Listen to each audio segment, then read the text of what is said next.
Bien, buenas tardes con todos. Vamos a dar inicio entonces a esta sesión teórica correspondiente a hoy día jueves 11 de abril. Antes de empezar, quería saber si se puede escuchar bien el audio o si hay algún problema para poder visualizar las diapositivas de esta presentación. Buenas tardes, Nos- doctor. Sí, se ven las diapositivas. Ok, muchas gracias. Bien, esta sesión tiene dos partes. La primera parte corresponde a patología gonadal femenina y la segunda se refiere a patología gonadal masculina. En general, el tema que se va a abordar, corresponde a hipogonadismo en sí. ¿De acuerdo? Vamos a ver en realidad de hipogonadismo femenino en la primera parte y hipogonadismo masculino en la segunda parte. Ustedes este tema también lo han abordado de alguna manera cuando han hablado de hipopituitarismo, sobre todo para tener en cuenta, recordar la parte clínica sobre deficiencias de las gonadotrofinas. Pero aquí vamos a tener una visión más general, completa, de esta situación patológica. De todas maneras, se está establecida una agenda para ello. Vamos a empezar entonces con la primera parte. Para quienes están viendo esta imagen, deben seguramente estar pensando en una patología principal, ¿verdad? Desde el punto de vista genético. ¿Qué síndrome sería este? ¿Alguien quiere dar su opinión? Puede abrir su micro, participar. Recuerden que la idea de las clases teóricas también es que tenga algún grado de interacción, aún manteniéndose estas virtuales. ¿Qué síndrome sería el que están viendo ustedes? Bueno, está bien, acepto que se puede escribir en el chat. Efectivamente, como escribe María Alejandra, es un síndrome de Turner, ¿verdad? Es una paciente que tiene talla baja, hipertelorismo, cuello lado. Es característico en ella el pobre desarrollo de caracteres sexuales secundarios. Esto se los presento a propósito de que hemos reportado hace algunos años en el servicio de endocrinología donde yo laboro, eh, un caso clínico de una paciente con homosaicismo. En general, el fenotipo no es muy distinto. Pero me llamaba la atención en esta paciente que ella sí había tenido como trastorno genético o efectivamente un síndrome de Turner, pero no debido a una monosomía 45x0, sino más bien a un mosaicismo. Nos tener en cuenta que puede haber variedades citogenéticas que se pueden expresar también de forma clínica, en forma variable. También otro dato importante de este caso clínico fue que fue un diagnóstico tardío, justamente porque algunas características fenotípicas no eran tan floridas en estas formas de mosaicismo. Eso los menciono como un tema adicional, como parte introductoria. En sí, esta primera sesión corresponde a hablar sobre fisiología, fisiopatología, etiología, cuadro clínico, diagnóstico y enfoque de tratamiento. Recordemos entonces un poco de la fisiología. Cuando hablamos de hipogonadismo femenino, debemos recordar entonces cuáles son las bases fundamentales del funcionamiento de los ovarios y el desarrollo embrionario también. Ustedes recordarán que la determinación sexual se da a partir de la cuarta semana cuando aparece la cresta genital y a partir de la sexta semana se da la migración de las células germinales y lo que va a determinar finalmente cuál va a ser el fin del desarrollo de estas células germinales en si se desarrollan gonocitos u ovogonias depende de la expresión del gen SRY, ¿no? Dado por el cromosoma Y, si está presente o no. Eso es lo que va a determinar entonces la diferenciación de estas células germinales. De tal manera que cuando tenemos dos cromosomas X, se transforman esas células germinales en ovogonias que van a dividirse luego por mitosis y luego van a entrar a una fase, la primera división meiótica, y se van a detener en el estadio de diploteno. Recordar otros hitos en el desarrollo embrionario, como es el hecho de que a partir de las 16 semanas se van a poder evidenciar los folículos primordiales, a partir de las 20 semanas podemos cuantificar 6 a 7 millones de células germinales, pero recordar que de estos 2/3 van a formar parte de los ovocitos primarios y el resto se va a dar lugar a o entrar en homogonias y muchas de estas al nacimiento se van a atreziar. De tal manera que durante la pubertad se van a liberar aproximadamente 300.000, desde la pubertad hasta ya la fin de la vida reproductiva de la mujer, 300.000 a 400.000 células germinales. Recordar también, desde el punto de vista fisiológico, que el desarrollo del aparato reproductor femenino va a depender de que la gónada dentro de la pelvis, ante la ausencia de testosterona, va a formar el gobernáculo que va a crecer, ¿no? Y el ligamento suspensorial se va a retraer. Y por otro lado, eso está dado además por la presencia del conducto paramesonéfrico. que en la ausencia del factor antimülleriano se va a dar lugar esta estructura anatómica, esa estructura embrionaria a la trompa uterina, el cuello uterino y el tercio superior de la vagina. Hay una regulación del eje hipotálamo hipofisiario gonadal. Este eje está regulado por el hipotálamo, la hipófisis y sobre todo comandado por el hipotálamo, porque recuerden que a nivel del hipotálamo hay núcleos, eh, sobre todo a nivel del hipotálamo, que van a producir la GNRH. Y la GNRH en el núcleo 4, que es donde se libera, va a producir pulsos de GNRH. Y son los pulsos de GNRH lo que van a estimular a nivel de la hipófisis que se dé la producción de la hormona luteinizante como la hormona folículo estimulante. Cuando los pulsos son rápidos, lo que se va a producir es la hormona luteinizante. Cuando los pulsos son lentos, lo que se va a producir es la hormona folículo estimulante. También tener en cuenta que la GNRH como les digo, regula positivamente la secreción de gonadotrofinas y que estas últimas, las gonadotrofinas, tienen subunidades que son comunes a otras hormonas a nivel de la hipófisis, ¿no? La subunidad alfa. Y es más bien la subunidad beta la que va a dar la especificidad a estas gonadotrofinas. A nivel del ovario, vamos a encontrar dos células principales que tienen que ver con las esteroidogénesis, ¿no? En los folículos primarios vamos a encontrar las células de la teca y las células de la granulosa. Las células de la granulosa expresan una enzima que se llama aromatasa y que es la que a su vez favorece la producción de los estrógenos, sobre todo el estradiol. En las células de la teca vamos a encontrar que estas más bien van a producir los andrógenos a nivel de los ovarios. En la mujer se producen andrógenos, estrógenos. También encontramos en los folículos primarios, ¿no? A los ovocitos primarios. Y entre estos espacios de folículos primarios encontramos células del estroma que están constituidas por células intersticiales secundarias y del hilio que tienen funciones de sostén. El estradiol es el principal estrógeno, es el más potente que se produce en la mujer, va a estar transportado por la albúmina en un 60% y un 30% más bien va ligado a una proteína importante que es la globulina ligadora a hormonas sexuales en un 30%. Pero en la mujer el 60% está unido fundamentalmente a la albúmina, a diferencia del varón donde la testosterona está unida fundamentalmente a la globulina ligadora a hormonas sexuales. Esa es una diferencia. Hay un 2% restante que no va unido a proteínas y que va a ser luego metabolizado a pregnenolol o a estrógeno. La aromatasa entonces es la enzima fundamental que a partir de los andrógenos va a dar lugar a la formación del estradiol. Donde hay aromatasa entonces va a permitir la formación de estrógenos. La aromatasa puede encontrarse a nivel del ovario, pero no solamente ahí. También la podemos encontrar en la placenta, la podemos encontrar en el hipotálamo, en el hígado. Podemos encontrarla también a nivel muscular, a nivel del tejido adiposo subcutáneo. Pacientes con obesidad pueden producir estrógenos, como la estrona, por la presencia de aromatasa. Y también en situaciones patológicas como en cáncer de mama, estas células cancerígenas pueden también expresar aromatasa. Sobre todo en cánceres que son productores de estrógenos, puesto puede tener un mayor riesgo o relevancia. Entonces, en tejido mamario también se expresa la aromatasa, por eso que también se puede producir estrógenos, pero obviamente a menor nivel y sobre todo la estrona, ¿no? Porque el estradiol sí es propio de, la, de las células del ovario. Ahora, en la mujer también se producen andrógenos, hormonas que tienen acción virilizante, solamente que a menores niveles. Fisiológicamente, 50% son de origen ovárico y 50% es de origen adrenal. Entonces, la glándula adrenal interviene por forma significativa en la producción de hormonas sexuales con acción androgénica en la mujer. ¿Ok? 50% de ovario, 50% de suprarrenal.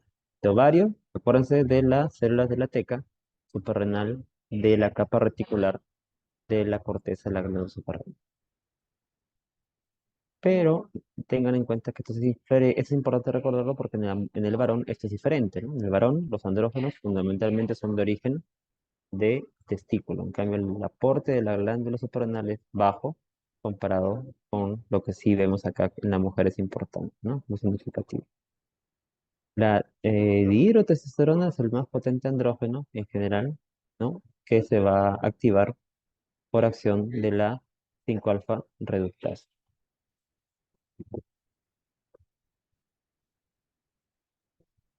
En cuanto a ciclo menstrual, recordar acá también que en la mujer la primera fase ciclo menstrual está regulado por el aumento del estrógeno y ya luego en la segunda fase ciclo menstrual vamos a encontrar en la fase secretora un aumento más bien de la progesterona. También recordar que el ciclo menstrual es un ejemplo clásico de un evento que no se da frecuentemente en la regulación de los ejes hormonales.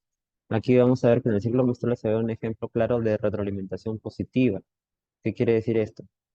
En otros ejes hormonales, cuando hay un aumento de una hormona, a nivel del órgano diana final, a nivel de los ejes, más bien vemos una supresión por ese aumento. Pero en este caso, en el ciclo menstrual, tiene que darse un pico de estrógenos para que más bien haya no una inhibición de gonadotrofinas, sino un pico en la secreción de las gonadotrofinas. En este caso, el pico de LH se ve en el ciclo menstrual. Y ese pico de LH es fundamental para que se dé en mediados del ciclo menstrual la ovulación. Se puede liberar un óvulo del folículo ya maduro, ¿no? Y una vez que se libera el óvulo, el endometrio entra en una fase fundamentalmente secretora.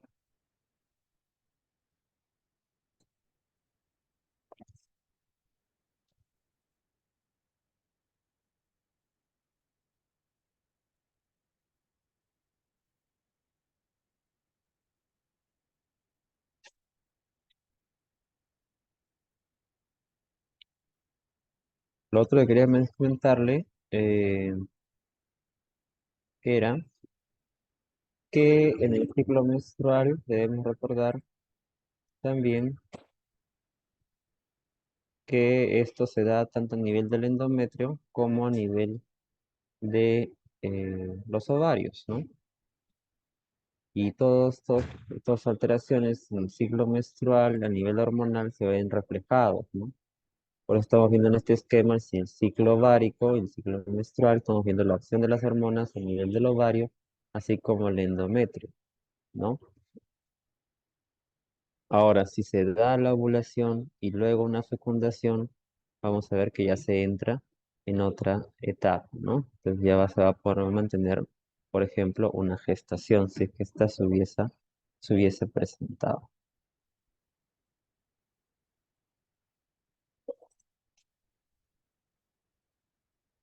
Bueno, continuamos entonces. En esta parte, no se olviden de la retroalimentación positiva porque es necesaria para que se dé la ovulación, que se ve como ejemplo en el ciclo menstrual.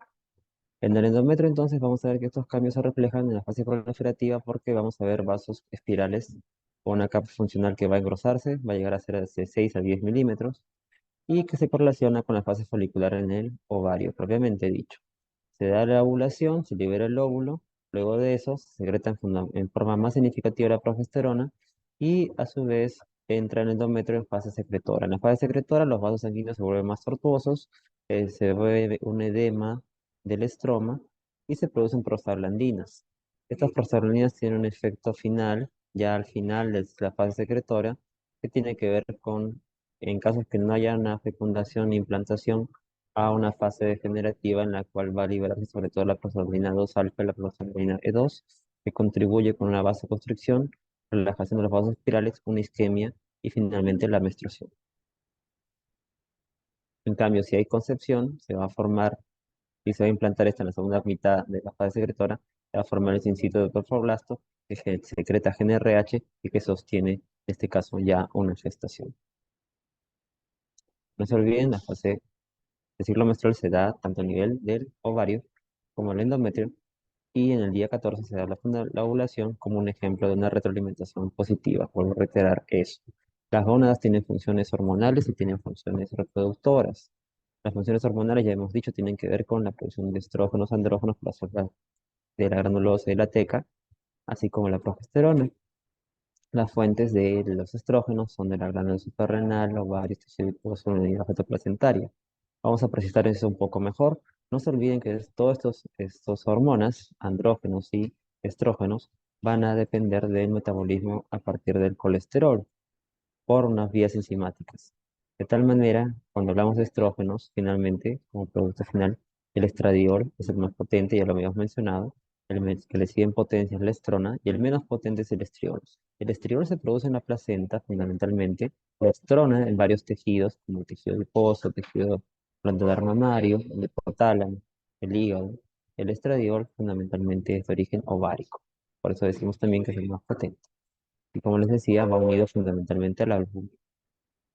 Los estrógenos tienen funciones diversas, más allá de solamente la parte reproductiva, también tienen acciones a nivel de la mucosa vaginal, promueve el engrosamiento y cronificación del mismo, a nivel de las mamas, favorece su crecimiento, en la piel aumenta el contenido acuoso, su espesor, y en la pubertad sobre todo vemos este efecto, que es el crecimiento óseo, y además acelera el cierre del cartílago de crecimiento, ¿no? Una vez que se producen los estrógenos, se da lugar al cierre del cartílago de crecimiento y la persona ya disminuye su velocidad de crecimiento en esa etapa de la vida.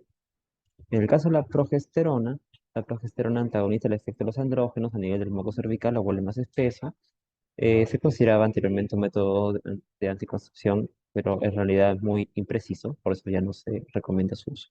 Dificulta la penetración de los espermatozoides. Además, las mamas aumenta el volumen de los conductos y estimula el crecimiento de los alvéolos, ¿no? Que tiene que ver con la producción de la leche materna. En cuanto al metabolismo de los estrógenos, estos se van a inactivar a nivel del hígado por procesos de oxidación y conjugación y se va a afectar a nivel renal. El metabolismo de la progesterona se va a dar sobre todo a nivel del cuerpo amarillo y a nivel del hígado se va a dar la degradación del mismo a presnadiol y se va a afectar igualmente a nivel renal. Ahora sí, pasemos a la fisiopatología, que es importante comentar. El hipogonadismo se puede deber a una deficiencia en la gónada, en el ovario, o a una deficiencia a nivel del hipotálamo o la hipófisis. Por dicho, una deficiencia de gonadotrofinas o una incapacidad de los ovarios para responder al estímulo de las gonadotrofinas. Si hablamos de efectos a nivel de la hipófisis, estamos hablando de tumores, hemorragias, infecciones u otros factores. En cambio, si hablamos a nivel del ovario, estamos hablando de problemas que tienen que ver con, por ejemplo, una diferencia gonadal, como puede ser el síndrome de Turner, una cirugía, una extirpación de los ovarios, una menopausia prematura por un trastorno, por ejemplo, autoinmune que ataca los ovarios, efectos de radioterapia, o el uso de fármacos que afecten a la vía de la esteroidogénesis, por ejemplo, ¿no? Precisemos un poco entonces la etiología. Hay varias formas de hablar en relación al hipogonadismo, la patología gonadal. Se puede hablar de causas genéticas, causas adquiridas, se puede hablar dentro de las causas genéticas, síndromes diversos, desde el síndrome de Turner hasta el síndrome de Kallmann, mutaciones que tienen que ver con los receptores FSH, LH. También se puede incluir dentro de estos trastornos, por ejemplo, malformaciones a nivel del aparato reproductivo, el síndrome de Rokitansky, o trastornos en resistencia en la acción de andrógenos, el síndrome de Morris, o causas adquiridas, como por ejemplo enfermedades infiltrativas en el hipófisis, como la hipofisitis. También se puede incluir aquí el síndrome de Sheehan, trastornos de la hipófisis por hemorragias perorales, o efectos de radioterapia, quimioterapia a nivel de hipófisis hipotálamo. Pero para efectos, incluso también se puede hablar aquí ya de del síndrome ovario poliquístico, que no necesariamente va asociado a hipogonadismo en sí, sino más bien a problemas de fertilidad. Pero para efectos de esta presentación vamos a hablar de hipogonadismo primario y secundario, haciendo alusión al primario como una patología propia del ovario y el secundario patologías que pueden abarcar tanto el hipotálamo como la hipófisis. Si hablamos de hipogonadismo primario, entonces este también puede clasificarse a su vez en congénitas y adquiridas. Si hablamos de causas congénitas, tendremos el síndrome de Turner,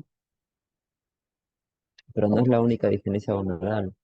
Por ejemplo, también eh, hay casos de otras disgenesias, trastornos de diferenciación sexual, como el síndrome de Morris, síndromes de feminización testicular, también están descritos, resistencia a gonadotrofinas, puede ser por efecto de cirugía, radioterapia, enfermedades infecciosas, o el síndrome de X-frágil, por ejemplo, ¿no? Que también puede estar asociado a talla baja, galactosemia también, trastornos de metabolismo, y finalmente si no se logra establecer una causa puede ser considerada idiopática. Hablemos de la causa más frecuente de hipogonadismo en general en la mujer, que es el síndrome de Turner. El síndrome de Turner tiene varios fenotipos, lo comentamos a propósito de un caso que les presenté rápidamente al inicio. Lo clásico siempre va a ser que ustedes puedan detectarlo precozmente en pacientes en etapas tempranas de la vida, sobre todo por la presencia de Escherichia coli, implantación baja de, del cuero cabelludo, la presencia de picanto, la presencia de hipertelorismo, el edema en el dorso de los pies y definitivamente por la disminución en la velocidad de crecimiento. Y justo muchos de estos casos están relacionados con con la digenesia gonadal más común, que es la monosomía con 45 cromosomas X y la ausencia de uno. Pero existen otras variedades citogenéticas, como los mosaicismos, las deleciones, que es el otro 50%. Y justamente estas otras variaciones citogenéticas pueden hacer que haya cuadros clínicos que se diagnostiquen tardíamente. Hemos tenido pacientes a los 20, 30 años diagnosticadas recién de síndrome de Turner, justamente por esta variabilidad citogenética. Y que tengan presente que estos mosaicismos de lesiones, traslocaciones, pueden corresponder al otro 50% de las variedades o causas del síndrome de Turner desde el punto de vista del cariotipo. Es característico entonces encontrar en estos pacientes talla baja, disminución de velocidad de crecimiento, pubertad retrasada y mayor riesgo de fracturas también, además de osteoporosis u osteopenia. Pero no solamente eso, también pueden haber trastornos a nivel de otros órganos, porque pueden haber además anomalías congénitas, sobre todo desde el punto de vista cardíaco y renal. Podemos encontrar disección de la aorta, estenosis de la aorta, malformaciones renales, duplicación renal. También pueden haber en el paciente fenotípicamente acortamiento de cuarto metacarpiano, aunque esto no es específico. Podemos encontrar a nivel de la piel nevus pigmentario, linfedema, que ya lo habíamos descrito, ¿no? Y algo importante que no siempre se compromete el coeficiente intelectual. O sea, solamente 10% presenta algún grado de retraso mental. Y si esto ocurre, puede ser leve. O sea, en realidad, si la paciente puede hacer su vida aparentemente normal, ser competente desde el punto de vista cognitivo, aún teniendo esta condición. No es parte necesariamente de un compromiso severo en su presentación clínica. Ahora, desde el punto de vista de endocrinología, nosotros evaluamos también si hay ciertas alteraciones endocrinológicas, tales como obesidad central, resistencia a la insulina, prediabetes, intolerancia a la glucosa, quiero decir, o glucosa alterada en ayunas, o hemoglobina glicosilada en rango de prediabetes, o en sí diabetes, porque estos pacientes con hipogonadismo tienen mayor obesidad central, por lo tanto mayor resistencia a la insulina y están predispuestos a esta alteración. Además está descrito que en estos pacientes debemos siempre estar buscando la presencia de endocrinopatías autoinmunes y sobre todo dentro de ellas la presencia de hipotiroidismo por tiroides Hashimoto. Tienen mayor riesgo de hipotiroidismo por tiroides de Hashimoto estos pacientes. Siempre buscar endocrinopatías autoinmunes y mayor riesgo, como les decía, de fracturas porque muchas de estas mutaciones pueden estar asociadas a una insuficiencia en genes de cromosoma X que están relacionados con el desarrollo de los huesos. Las alteraciones cardíacas que les mencionaba, además de la disección de la aorta, que se ve con mayor riesgo de que pueden tener una evolución más abrupta y mortal en el embarazo, también puede presentarse, por ejemplo, como cortación de la aorta, una válvula aórtica bicúspide, un vínculo izquierdo hipoplástico o mayor riesgo de hipertensión arterial. A nivel renal, puede haber rotación, duplicación del sistema pilocaliciano, un riñón de herradura o la presencia de hidronefrosis. Los mosaicismos son, en realidad, como les mencionaba, variedades citogenéticas y, sobre todo en estos casos, hay algo además que no les había mencionado que también es importante recordar que pueden presentar gónadas rudimentarias. Entonces, en los mosaicismos puede haber un porcentaje de cromosoma X, pero también cierto porcentaje de cromosoma Y, de tal manera que este cromosoma Y no es funcional y puede en sí llevar incluso a que haya unas mutaciones a su vez y puede generarse algunos tipos de neoplasias cuando hay estos mosaicismos. Hay un mayor riesgo para que pueda aparecer un gonadoblastoma. Puede haber una gónada rudimentaria, no propiamente un testículo, pero sí una gónada rudimentaria que puede malignizarse.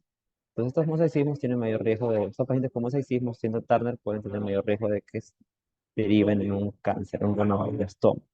Y es importante hacer la pesquisa, detección, también para prever, porque podrían ser necesarios en ellos tener que operarlos. También hay otras diferencias gonadales, no todo es tardo, como les decía. Puede haber mutaciones en el desarrollo de los ovarios por mutaciones en el receptor de hormonas folículo estimulante, puede haber a nivel también del gen BMP15, NR5A1 o el receptor de FSH, entre otros. ¿Ok? Estas diferencias gonadales, ¿en qué derivan? En que estos pacientes tienen un cromosoma, un cariotipo 46XY, ¿no? Pero por estas mutaciones su fenotipo va a ser aparentemente masculino, ¿no? O por lo menos en todo caso no va a haber una adecuada diferenciación sexual. El diagnóstico incluso puede ser tardío. Otro síndrome genético, como causa de hipogonadismo primario femenino, es el síndrome de Perrault. En este caso tenemos una paciente que tiene dos cromosomas, 46 cromos, 40 un cariotipo con 46XX, pero en ellos vamos a ver que hay un trastorno genético que lleva a que el paciente no pueda expresar adecuadamente eh, estos genes y no se dé un adecuado desarrollo desde el punto de vista de fenotipo. ¿Por qué? Porque no va a haber adecuado desarrollo de las gónadas. Son gónadas que finalmente se vuelven rudimentarias o en todo caso se quedan como cintillas y el paciente presenta amenorrea. ¿Ok? Una amenorrea, que en este caso es primaria. Por otro lado, también puede estar asociado al síndrome de Ferrari a la presencia de papucia neurosensorial. Otro síndrome importante es el síndrome de Swyer. El síndrome de Swyer es un paciente que tiene un cromosoma 36XY, pero en ellas vamos a ver que hay mutaciones en el gen SRY. Entonces, finalmente no alcanzan lo que deberían tener, que es un fenotipo masculino, ¿no? Sino más bien se vuelven un fenotipo femenino, pese a que tiene un cariotipo masculino. Y ellos pueden incluso presentar cierto grado de desarrollo femenino, pero no llegan a presentar menarquia y tampoco desarrollo de caracteres sexuales secundarios. Más bien, incluso pueden haber gonadas también rudimentarias que pueden estar relacionadas con la presencia de tumores como disgerminomas, dromeosuarios. Otra enfermedad que causa hipogonadismo primario son defectos en las vías enzimáticas que van a llevar a que no se produzca estradiol. De cualquier bloqueo a nivel enzimático, una mutación, por ejemplo, la 21-hidroxilasa o el citocromo P450-17-aldolasa o 17-20 liasa, podría conllevar la aparición de deficiencia de estradiol por un defecto enzimático congénito. Tener una visión más amplia. También les mencioné el síndrome de Morris.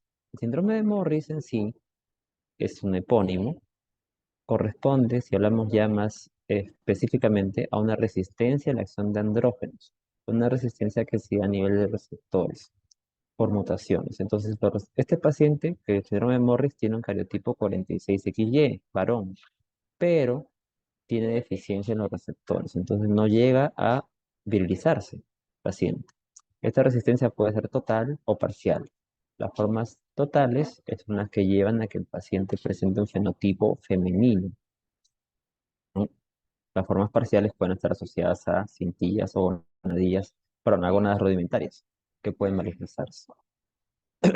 Bueno, hay entonces una variabilidad en la presentación clínica de estos pacientes. Muchos pueden ser detectados rápidamente, ¿no? Tempranamente, cuando no hay correspondencia con su cariotipo. Otros son más tardíos. Clínicamente pueden tener talla alta, pueden tener incluso un desarrollo mamario normal, ¿no? Hay un ambiente estrogénico, pueden incluso desarrollar una vagina ciega, ¿no? Pero nunca vamos a ver en ellos desarrollo de ovarios, ¿no? Van a tener testículos rudimentarios o de localización ectópica inguinales también, ¿no? Porque recuerden que tiene un fenotipo 46X. Y si están presentes esos testículos rudimentarios pueden malignizarse y dar lugar a un glioblastoma. Bueno, y otro ejemplo de hipogonadismo primario es la insuficiencia ovárica prematura, ¿no? Una paciente que tenga la menopausia en edad temprana. Esto ha ido cambiando en las últimas décadas, en realidad, cuanto a puntos de corte. Cuando hablamos de insuficiencia ovárica prematura, generalmente se describe cuando hay una falla en la producción de los estrógenos en pacientes menores de 40 años. Eh, pero vemos que la prevalencia ha ido aumentando un poco en las últimas décadas, ¿no? Sin embargo, es más frecuente encontrarlo en menores de 40 años, menos frecuente en menos de 30, más raro aún en menos de 20 años. Muchas causas se han atribuido a la insuficiencia ovárica prematura, pero cuando no se establece una causa, se considera idiopático, que es en realidad la causa más frecuente de insuficiencia ovárica prematura. A veces no se logra determinar una etiología propiamente dicha. Ahora hablemos de hipogonadismo secundario. Hipogonadismo secundario puede deberse a deficiencias a nivel del hipotálamo o del hipófisis. Y eso puede deberse en la deficiente producción a nivel de la GNRH o de la LHPCH. Por lo tanto, estamos hablando de un problema en el hipotálamo o en la hipófisis. Las alteraciones de hipogonadismo secundario pueden ser congénitas de nacimiento o adquiridas, tanto en hipófisis como en el hipotálamo. Veremos algunas de ellas. Si hablamos de hipogonadismo secundario, entonces, como causas congénitas adquiridas, estamos hablando de causas orgánicas. Pero no se olviden que también existen otras causas de hipogonadismo secundario que pueden ser las funcionales. Y esto es algo que se ve ahora más frecuentemente en nuestra vida tan estresante, ¿no? Pacientes con estrés intenso, con depresión, con trastornos de ansiedad generalizada, puede ser, por ejemplo, una mujer que se le vaya la regla. Un paciente con varón, que veremos también más adelante, también con estrés intenso, puede tener disminución de erecciones, puede presentar hipogonadismo, ¿ok? En general, entonces el estrés es un factor que puede llevar a que se altere la producción de gonadotropines.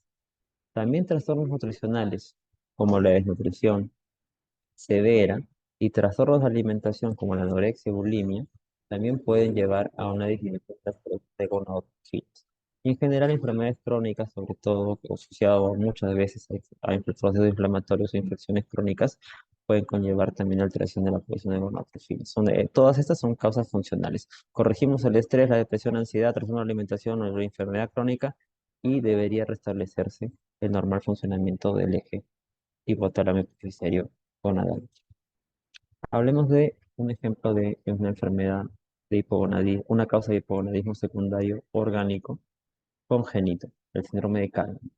En el síndrome de Kalman vamos a ver un hipogonadismo secundario que se debe a que hay una alteración en el funcionamiento o en la producción de GNRH, porque no se da en la vía embrionaria una adecuada migración de las neuronas que secretan esta GNRH. Recuerden que las neuronas viajan junto con la placa olfativa del hipotálamo en la vida fetal. Esta placa no migra adecuadamente, por lo tanto no se llega a formar en forma adecuada estas células productoras de GNRH. Y asociado a esta alteración en la migración de esta placa olfativa, el paciente además tiene deficiencias en el proceso de olfacción. Por eso que la clínica va asociada a hiposmia, anosmia, también puede estar asociada a malformaciones congénitas, sobre todo por defectos de una línea media, y el paciente también puede presentar anomalías faciales. En general podemos encontrar lesiones también por efectos de masa que pueden estar presentes en los pacientes. En la mujer entonces encontramos, aunque es también importante sospecharlo, cuando hay talla alta, porque va a haber hipogonadismo. Entonces recuerden que los estrógenos estimulan el cierre del epífisis, y si no hay estrógenos, no se da el cierre del epífisis, entonces vamos a ver talla alta. Puede haber hiposmia, anosmia. A diferencia del síndrome de Turner, acá vemos talla alta, ¿no? Entonces, cuando vemos la clínica de un paciente con talla alta y tiene síntomas de hipogonadismo, podemos pensar, teniendo talla alta, que sea un problema más bien a nivel de hipófisis hipotálamo que de ovario, ¿no? Por frecuencia, si me dejo entender. Ahora, por otro lado, vamos a encontrar gonadas rudimentarias, hipogonadismo, porque va a haber un pobre desarrollo de caracteres sexuales secundarios. Cuando hablamos de causas orgánicas ya adquiridas, vamos a dar otros ejemplos. Hablamos, por ejemplo, de tumores, enfermedades vegetativas, ¿no? Que afecten a la hipófisis o el hipotálamo, ¿no? Cualquier proceso que afecte a la hipófisis o el hipotálamo puede llevar a hipogonadismo. Si hablamos sobre todo del del hipotálamo, puede ser tumores como cronofringiomas, tumores que se originen de la hipófisis pero que lleguen a tener una extensión supracelular. Puede ser también un granuloma, gliomas o metástasis también del hipotálamo. Si hablamos más bien de la hipófisis anterior, de la adenohipófisis, puede ser, por ejemplo, un tumor hipofisiario, un tumor neuroendocrino hipofisiario, un adenoma hipofisiario. Puede deberse también a una infección crónica, una tuberculosis, puede deberse a una enfermedad infiltrativa o comatosis, en fin, hay muchas causas que podemos considerar adquiridas. También puede deberse a un síndrome de Sheehan, como les decía al inicio, o por efectos de una cirugía o radioterapia. Ahora, en sí, hay una hormona que también afecta la producción de gonadotrofinas, que es el exceso de prolactina. Puede ser por un tumor productor de prolactina, un prolactinoma, pero también puede ser por fármacos que eleven la prolactina. Entonces, un exceso de prolactina puede conllevar una supresión en la producción de la NRH, porque el aumento, y el LH y FSH, porque el aumento de la prolactina o da lugar a algo importante, afecta la secreción pulsátil de GnRH. Ustedes saben, como les dije al inicio en fisiología, que la GnRH se produce en pulsos. Cuando hay un aumento de prolactina, esta pulsatividad se altera. Y si la pulsatividad se altera, la LH que se da en pulsos rápidos y la FSH que se da en pulsos lentos se altera, entonces hay una disfunción. Entonces no se va a secretar LH ni FSH. Entonces vamos a encontrar hipogonadismo hipogonadotrófico. Entonces el aumento de prolactina produce hipogonadismo hipogonadotrófico. Con todo el cuadro clínico que ustedes van a ver más tarde en la noche con la doctor Gamarra, me parece, sobre prolactinomas, ¿no? La clínica es semejante en la hiperprolactinemia, ¿no? Entonces, en general, podemos encontrar, y además de galactorrea, la mujer, ¿no? Hipogonadismo, como parte del cuadro clínico asociado a el aumento de la prolactina. No voy a andar mucho respecto a ello. Otra causa es más bien ya ahora sí lo último que les dije hace un rato de causas funcionales que son parte de nuestra vida, lamentablemente, tan estresante, demandante y cambiante, son los trastornos funcionales, ¿no? Yo les había mencionado pacientes que tienen, por ejemplo, trastornos de ansiedad generalizada, pacientes que sufren de depresión, pacientes que sufren de trastornos de alimentación. Y también ahora, cada vez más frecuentemente también visto esto, pacientes bioréxicos, ¿no? Que hacen ejercicio todo el día, que tienen un deseo de tener cambios en su morfología en base a ejercicios extenuantes. Eso también puede afectar la secreción de las gonadotrofinas. Ahora, vamos de este concepto general, quizá, a algo ya más específico. Veamos este esquema para que se pueda entender. El ejercicio intenso, o sea, ¿cómo explicamos que estos trastornos funcionales ocasionan hipogonadismo? El ejercicio intenso puede llevar a un aumento de opiáceos, como las beta-endorfinas, que alteran la secreción pulsatil de GnRH, y eso es lo que explica el hipogonadismo secundario. Trastornos de estrés, ansiedad generalizada, depresión, pueden estar asociados a un aumento de la CRH. Y este hipercortisolismo que se da, ese aumento de cortisol también aumenta o altera la GnRH. Recordar que el síndrome de Cushing también, ¿cierto? Quizá no les mencioné también, el hipercortisolismo, recordarán, también es causa de hipogonadismo secundario, ¿no? El cortisol también afecta la secreción pulsátil cuando está en exceso de GnRH. Entonces, en situaciones en las cuales hay estrés, trastorno de ansiedad generalizada, puede haber un aumento de cortisol y eso también puede ocasionar alteración en la secreción pulsátil de GnRH y puede haber en el paciente hipogonadismo secundario. En pacientes con trastornos de alimentación como anorexia, bulimia, vamos a ver que va a haber un menor nivel de leptina y vamos a ver un aumento en los niveles del neuropéptido Y que sobre todo porque va a haber entonces en el paciente un aumento de la sensación del hambre, ¿no? Recuerden que el neuropéptido Y es una hormona orexigénica. Y este neuropéptido Y también afecta la secreción pulsátil de GnRH. Entonces, por todas estas vías es que se explica por qué trastornos funcionales llevan a hipogonadismo. También se considera el hipogonadismo funcional como amenorrea hipotalámica funcional. Es otro término que se usa cuando se habla de estos trastornos. Bien, ahora pasemos a hablar del cuadro clínico.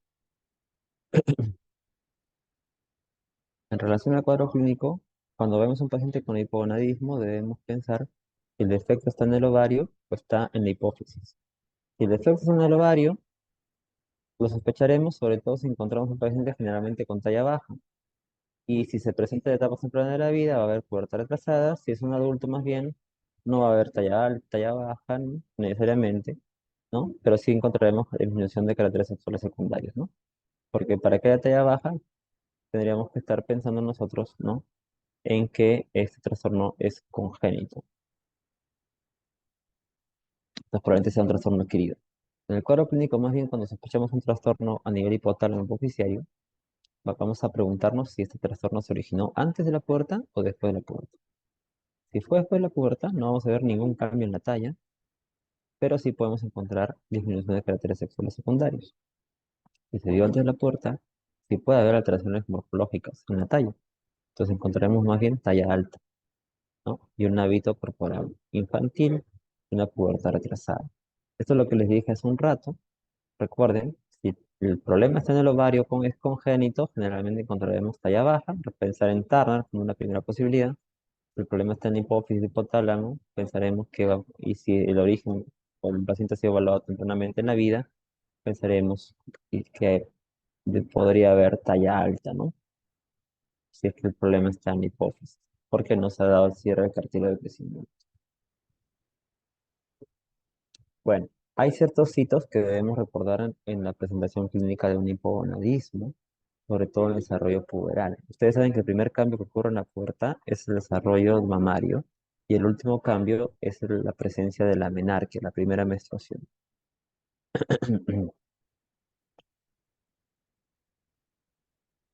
Entonces, en general, en pacientes con hipogonadismo puede haber trastornos menstruales, puede haber amenorrea, oligomenorrea, puede haber alteraciones en el desarrollo de caracteres sexuales secundarios, refiero a menor desarrollo púbico, axilar, hipotrofia de las mamas, puede haber anovulación, por ende, infertilidad. Pero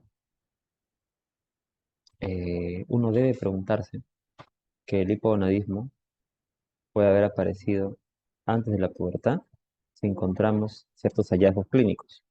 Por ejemplo, por lo que les decía, ausencia de la menarquia. Si la paciente no ha presentado menarquia o problema de salud, probablemente se ha padecido el hipogonadismo antes de la pubertad. Si hay un atraso en en el desarrollo de caracteres sexuales secundarios, por ejemplo, una pubertad retrasada no ha desarrollado mamas a los 14 años, ejemplo, o a los 20 años nunca ha menstruado, entonces uno piensa que ese es un problema antes de la pubertad. Si el útero tiene una configuración infantil también, y las alteraciones en la talla, ¿no? Si tiene talla baja, pensaremos que puede ser un hipogonadismo primario, si puede haberse originado antes de la pubertad, y si tiene talla alta, puede ser también un paciente que se ha desarrollado este problema antes de la pubertad, pero asociado a un problema en el hipotálamo o en la hipófisis, ¿no? Porque como les vuelvo a reiterar, si encontramos talla baja, pensaremos que puede ser un síndrome genético que se origina por un problema o un trastorno en el ovario. Entonces, cuando pensaremos que el trastorno ha sido prepuberal, por ejemplo, si no hay desarrollo mamario a los 13 años, si el vello púbico está ausente a los 14 años y la paciente nunca menstruó a los 16 años, o si, por ejemplo, tiene talla baja, ¿no? Sobre todo diferencias hormonales. Pensar en eso. Postpuber, una mujer de 30, 40 años que estaba menstruando y dejó de menstruar, por ejemplo. Entonces, obviamente en esa paciente que les pongo como ejemplo, no va a haber trastornos de la estatura, pero sí podemos encontrar menor volumen de las mamas, disminución del vello pubiano, por ejemplo, y disminución de la libido, ¿no?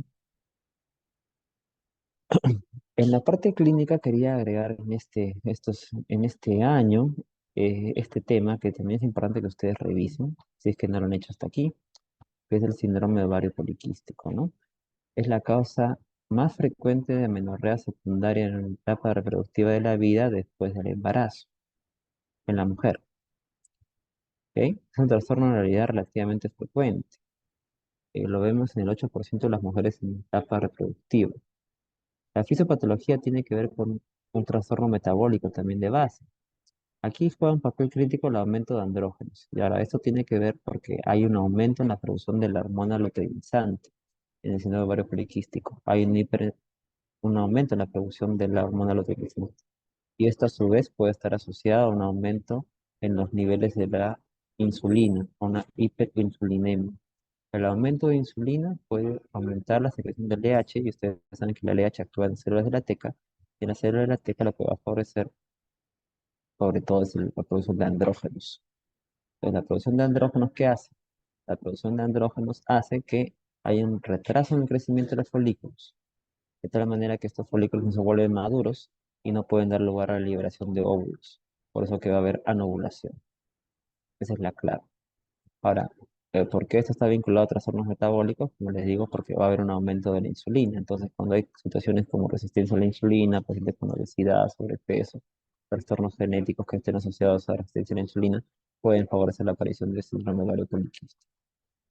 Síndrome metabólico, por ejemplo, pues, está muy vinculado con el síndrome ovario poliquístico, ¿no? Pacientes con obesidad, diabetes, prediabetes, hipertensión, MASUL, o sea, enfermedades cetóxicas asociadas a anomalías metabólicas, hígado graso, quiero decir, para quienes no están muy familiarizados con ese término, puede estar asociado con síndrome ovario poliquístico. Los criterios para diagnóstico de ovario poliquístico han ido variando. Eh, el diagnóstico pues, está basado en hallazgos clínicos, laboratoriales y ecográficos. ¿Ok? Los criterios de Rotterdam no han variado mucho, en realidad son los mismos que usamos en la actualidad. Lo que varía mucho es la presentación clínica de los pacientes, justamente por eso existen criterios que son flexibles. Por un lado, puede haber un aumento de hormonas masculinas manifestado por acné o hirsutismo. Puede esto encontrarse clínicamente o por exámenes de laboratorio. La presencia de anovulación, periodos de amenorrea, oligomenorrea eh, o también polimenorrea y también por la presencia de ovarios poliquísticos. Para que esté presente el trastorno se requieren por lo menos dos de tres. O sea, no quiere decir que en el diagnóstico solamente se va a hacer una ecografía, para que lo tengan. ¿De acuerdo? Bueno, vamos al diagnóstico. Entonces, respecto al diagnóstico, eh, a ver, permítame Ah, ya. Ok, permítame un momento.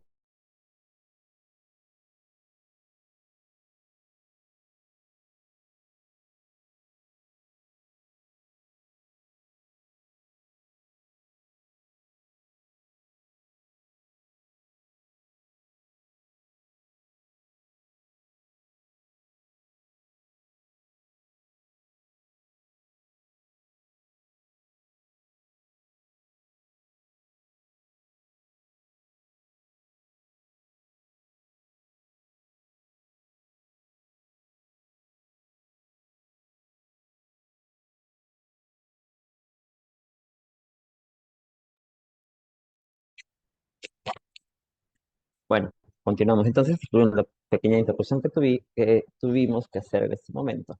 Bueno, espero que se haya podido comprender un poco lo del síndrome poliquístico. Es un tema muy interesante en realidad que deberían ustedes afianzar. Es algo que en muchas especialidades es evaluado, visto, leyendo el concepto que les acabo de dar.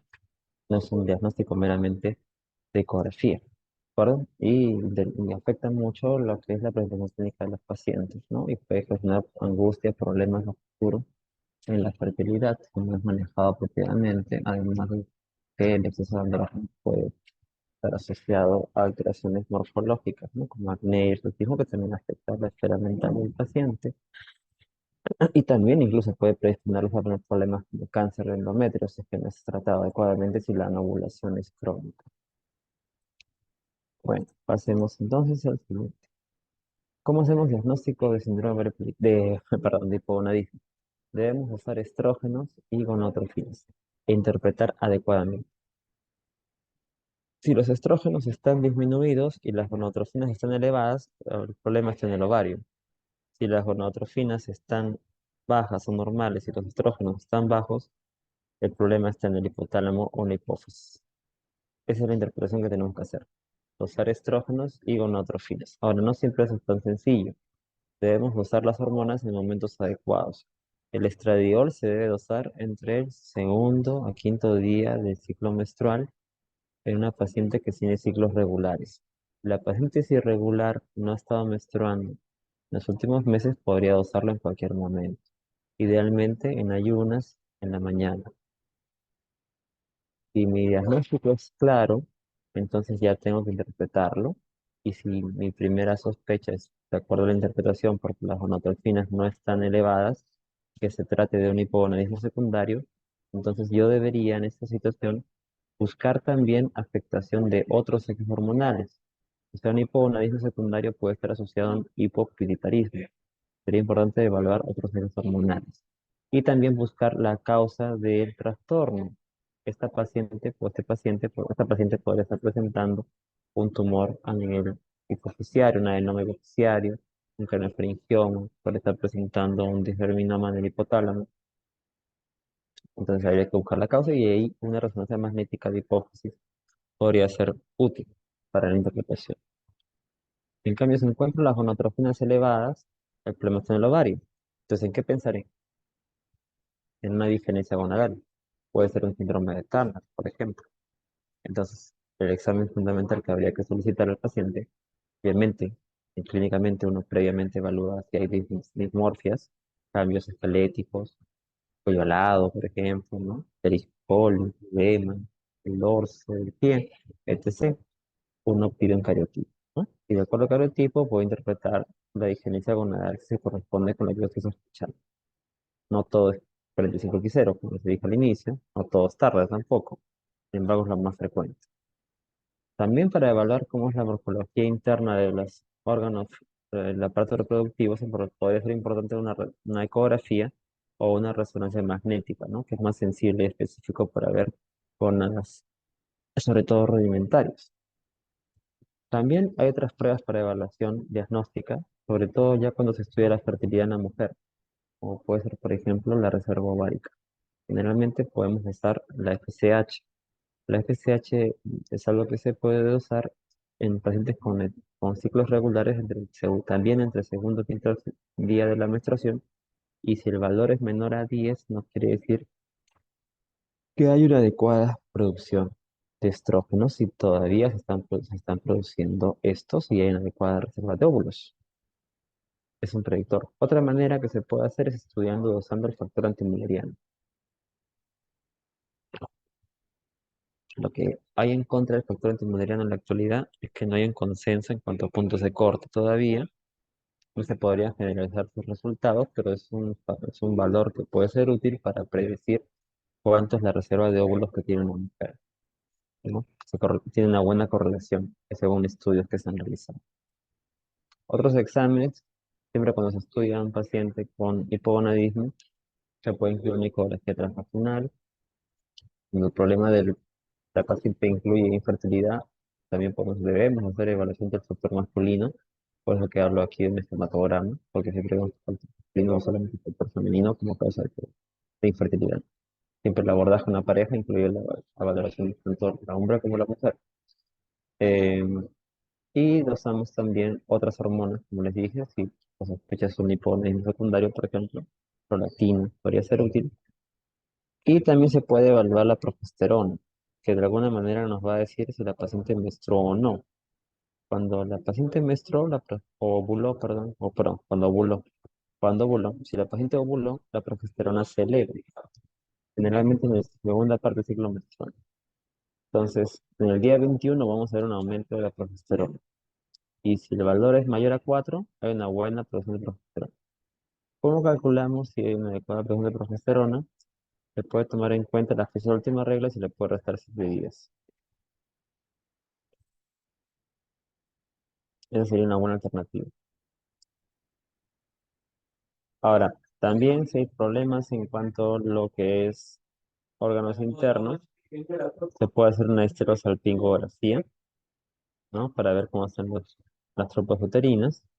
Y en casos ya de sospecha de ovario poliquístico, el enfoque diagnóstico incluye la ecografía, incluye el dosaje de las gonadotrofinas para descartar hipogonadismo, dosar testosterona, porque es importante valorar si hay un aumento de andrógenos. Se puede incluir también una prueba de tolerancia a la glucosa para descartar resistencia a la insulina o diabetes. Pero recordar que es un diagnóstico del ovario poliquístico de descarte. Entonces descartamos hipogonadismo, otras causas de aumento de andrógenos o otras causas de hipogonadismo como la hiperprolactinemia, y si hay clínica, por ejemplo, de Cushing, descartamos el síndrome de Cushing, etc. Entonces, te lo que les decía, para el diagnóstico de ovario poliquístico, se cumplen dos de los tres criterios de Rotterdam que ya hemos mencionado. Puede añadir el uso de ecografías, cada vez estas más desarrolladas, sobre todo que sean más sensibles, y por eso que ya digamos, desde el punto de vista tecnológico, tenemos un ecógrafo que tiene una mayor potencia para poder cuantificar el volumen de los ovarios y folículos. El punto de corte cambia, ¿no? Entonces, según el último consenso del año 2023, publicado recientemente, El número de folículos por ovario mayor a 20 es lo que define en con esa tecnología eh, para hablar de ovarios poliquísticos en cuanto al criterio ecográfico, que solamente es uno de los tres criterios. En nuestro país todavía esta tecnología no la tenemos completamente desarrollada, por lo tanto, muchas veces cuando revisen el libro de texto, van a ver que todavía hablamos de considerar ovario poliquístico cuando por ecografía encontramos 12 folículos o más en cada ovario, ¿no? Pero en otros países, más desarrollados que el nuestro, donde tiene mayor acceso a tecnología, se puede visualizar y cuantificar mayor número de folículos ováricos, entonces un récord está puesto en un rango mucho mayor hasta 20, ¿no? Bueno, tratamiento. Tratamiento. El tratamiento del hipogonadismo femenino va a depender si el paciente tiene útero o no tiene útero. Si no tiene útero, no hay problema, solamente le daría al paciente estrógenos. Pero si tiene útero el paciente, ahí sí tenemos un problema. No problema, pero sí tenemos que tener en cuenta, digamos, una observación, que tenemos que siempre dar terapia de reemplazo con contraposición. Recuerden que los estrógenos favorecen el crecimiento del endometrio y la progesterona más bien tiene un efecto contrario, ¿no? Entonces necesitamos que el paciente reciba terapia con estrógenos y luego también reciba con progestágeno, una terapia combinada con el que tiene útero. ¿De acuerdo? Porque si no, el endometrio puede proplastiarse y en factores de riesgo podría favorecer la presión de la plástica, cáncer de endometrio, entre otros, también cáncer de mama. Es importante siempre dar una terapia con contraposición, una hormona que antagonice los estrógenos, la progesterona. La terapia combinada permite también al paciente que pueda ver su menstruación, porque remedia el ciclo menstrual. Por ejemplo, les doy un ejemplo, no tienen que esto necesariamente ustedes saberlo. Por ejemplo, podemos usar valerato de estradiol por 21 días, por 28 días, y luego a partir del día 14 del ciclo menstrual añadir progesterona 100 o 200 miligramos. Y de esa manera podemos remediar el ciclo menstrual y el paciente puede ver su menstruación. La paciente puede ver su menstruación. Desde el punto de vista psicológico también tiene un impacto positivo, ¿no? También hay terapias combinadas que dan estrógenos y progesteronas en cantidades semejantes y no tiene el paciente que tener tanto cuidado en cuanto a tomar un fármaco en su ciclo menstrual. Pero aquí sí no suele ver la paciente la menstruación. Es otra forma de aplicar la terapia. Pero no se olviden lo importante, ¿no? Con útero, estrógenos más progestágenos, con sin útero no es necesario solamente dar estrógenos, eso es suficiente. Para el tratamiento del hipogonadismo no va solamente a dar estrógenos o progestágenos, también depende mucho la causa de la enfermedad y los deseos de fertilidad, porque dándole estrógenos y progestágenos no mejoramos la fertilidad. Para mejorar la fertilidad hay que evaluar varios factores. No es lo mismo una persona que tiene diagnóstico de hipogonadismo desde la primera etapa de la vida quien lo desarrolló tardíamente, porque en las diferencias sobre todo hay menos chances de éxito para mejorar la fertilidad, porque esos ovarios se van a ir atrofiando, ¿no? Van a tener desarrollo normal. El hipogonadismo es primario, también hay que incluir en el tratamiento otros factores, ¿no? Si es un trastorno, por ejemplo, mosaicismo, o un paciente con un síndrome digenético, en el cual hay gónadas rudimentarias, siempre hay que buscar que estas no vayan a malignizarse en estos casos, cuando se detectan, hay que extirpar estas gónadas rudimentarias porque pueden malignizarse. En el tratamiento del hipogonadismo por síndrome de Turner, también hay que incluir un manejo multidisciplinario, porque pueden haber anomalías congénitas como hipoacusia, trastornos renales, cardiovasculares, entonces requiere un manejo por el nefrólogo, cardiólogo, ¿no? Además del endocrinólogo, ¿no? Lo que es la parte del manejo de la pubertad retrasada y las endocrinopatías que pueden estar asociadas a ellas, ¿no? El síndrome de Turner es una indicación para tratamiento con hormona de crecimiento también, porque esta talla baja sí puede responder al tratamiento con hormona de crecimiento. Pero si detectado precozmente, podemos suplir esta deficiencia y podemos ofrecérsela antes de que se dé el cierre del cartillo de crecimiento. En primeras etapas de la vida podría recibir este paciente hormona de crecimiento.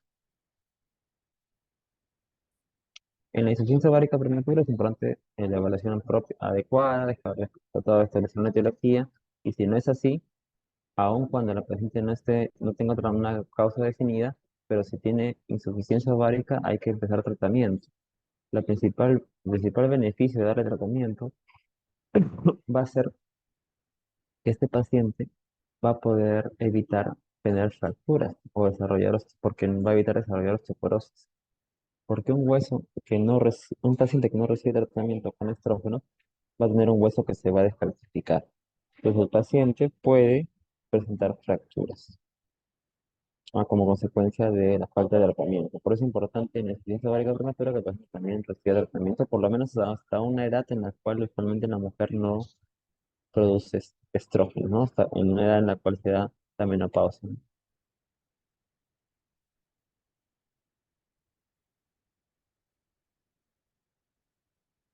Ahora, en cuanto al tratamiento del hipogonadismo secundario, si este es funcional, damos terapia de reemplazo hormonal con estrógenos y progesterona. Y es importante también valorar en ellos la fertilidad. El hipogonadismo secundario y terciario hay una mayor expectativa de que sí, el paciente pueda responder a la terapia de fertilidad, sobre todo con gonadotrofinas estrógenas, perdón, gonadotrofinas exógenas o una secreción por ejemplo, en RH, puede ser una alternativa, o inductores de la ovulación, ¿no? Hay algunas alternativas ahí que se pueden manejar. Si es orgánico el trastorno, también podemos hacer reemplazo hormonal y manejo de la fertilidad. Y en casos mucho más complejos, cuando no se puede restablecer la fertilidad, se le puede ofrecer a la paciente métodos de reproducción asistida, como puede ser, eh, sobre todo en aquellos pacientes que no cuentan con una reserva ovárica adecuada, de utilización incluso in vitro, terapias de fertilidad de alta complejidad. Para si la paciente tiene cierta reserva ovárica, se le puede añadir el uso de inductores de la ovulación, ¿no? Para que liberen un óvulo, usando por ejemplo citrato de clomifeno o inhibidores de aromatasa, que por feedback negativo va a hacer que aumente la secreción de las gonadotrofinas y se liberen los óvulos. Y de esa manera se puede obtener ese óvulo y se puede lograr la fertilización de la paciente. Son alternativas que se pueden dar. Ahora, cuando el problema está en la fase lútea, que es una situación como causa de fertilidad, se puede dar progestágenos, ¿no? Reemplazar la hormona que puede hacer que se dé este problema en la fase lútea. Se puede usar medrosa y progesterona como una alternativa de tratamiento. En el tratamiento del síndrome ovario poliquístico, más bien, aquí vamos a ver que el tratamiento va a depender de cuál es el fenotipo. Si lo que predomina son alteraciones menstruales o el exceso de hormonas masculinas. Y también si el paciente desea mejorar la fertilidad o no. En los casos de que eh, el paciente presente irregularidades menstruales, se puede ofrecer anticonceptivos como una alternativa, y si hay un exceso de hormonas masculinas, se puede usar medicamentos que bloqueen la producción de andrógenos, como por ejemplo la espironolactona, es una alternativa, ¿no? Estos medicamentos siempre se dan en casos que el paciente no desee tener descendencia, porque si el problema es la fertilidad, entonces ahí lo que se usa básicamente es mejorar el peso del paciente. Si tiene sobrepeso o obesidad, que pierda peso. Hay algunos estudios que hablan del uso de metformina para disminuir la resistencia a la insulina. Y cuando la fertilidad no mejora, ya pasamos a un tratamiento con el ginecólogo, terapias de reproducción, inductores de la ovulación, que pueden ayudar a que se liberen estos óvulos. Recuerden que el problema tiene que ver con el exceso de andrógenos, que hace que no haya un buen crecimiento, un ritmo de crecimiento de folículos, y por eso no se liberan los óvulos. Entonces podemos ofrecer tratamientos para liberar óvulos. En casos que no responda, incluso casos muy complejos, pueden acabar en terapias de reproducción asistida, pero no es lo habitual. Ok, hasta aquí, no sé si tienen alguna pregunta, si fue lo que quería comentar sobre hipogonadismo femenino. Para llegar a la última parte de la clase, que es hipogonadismo masculino, que quizás es un poco más corto. Preguntas, comentarios por el chat lo pueden dejar.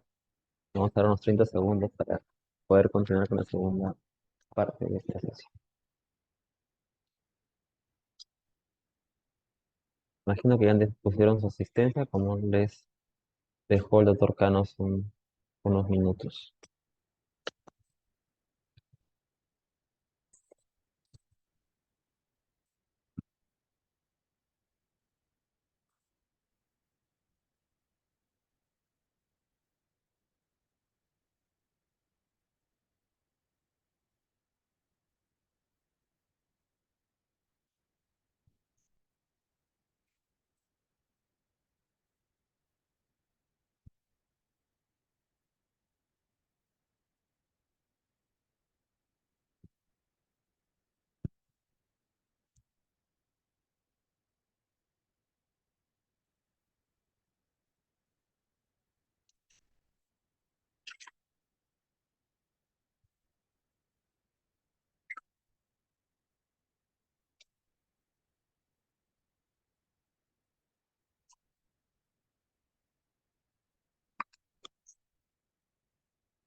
Bien, disculpen la demora. Vamos a continuar entonces. Ok, la segunda parte de esta sesión corresponde a hiponadismo masculino y para ello vamos a seguir también igualmente una agenda. Esta agenda está dada igualmente por la fisiología, fisiopatología, cuadro clínico, diagnóstico y tratamiento. Pero empecemos con este caso, viendo esta imagen, ¿no? Vemos un paciente que tiene cuadro clínico de disminución de erecciones matutinas, refiere a una cefalea moderada a nivel frontal y a disminución de la agudeza visual. Tiene esta imagen en sus exámenes auxiliares, donde vemos un adenoma hipoficiario, una lesión hipointensa, esa resonancia magnética en este corce coronal. Y esto se trata probablemente de un síndrome de hipogonadismo, pero ya viendo todo el cuadro clínico como tal y los exámenes de imágenes, pensaremos que es un hipogonadismo secundario. En cambio, en este caso, otro caso, vemos un paciente con síndrome de Klinefelter, que es más bien una causa frecuente de hipogonadismo masculino primario o hipergonadotrófico. Es un contraste. Comparten ciertas características, pero vamos a ver que hay diferencias que debemos tratar de llevarlas a un correlato desde el punto de vista fisiopatológico. La prevalencia de esta entidad es significativa, me refiero al síndrome, perdón, del síndrome de hipogonadismo masculino, pero dentro de ellos hay que recordar que la causa más frecuente es el síndrome de Klinefelter. Y Klinefelter es frecuente. solamente que no muchas veces se diagnostica, ¿no? Su prevalencia puede ser tan alta como 1 en 500 recién nacidos vivos. Es la causa más frecuente de infertilidad también si hablamos de disgenesia gonadales, ¿no? Las disgenesia gonadales vienen a ser el 30 a 40% de las causas de infertilidad masculina después de causas idiopáticas. El otro 20% son defectos posttesticulares y más raro son problemas propios de la hipófisis del hipotálamo. O sea, encontrar un paciente con hipogonadismo masculino que se dé un defecto en el testículo versus un paciente que tenga un problema a nivel de la hipófisis, es mucho más frecuente encontrar un problema, un paciente a nivel testicular que en la hipófisis del hipotálamo. Recordemos un poco de fisiología, ¿no? Desde el punto de vista y anatomía. Recuerden que las células germinales están dentro del túbulo seminífero, donde también están las células de Sertoli. Y entre los túbulos seminíferos están las células de Leydig. Las células de Leydig, ¿qué hormonas secretan? ¿Se acuerdan? ¿Qué hormonas secretan las células de Leydig? Las células de Leydig, ¿qué hormona producen?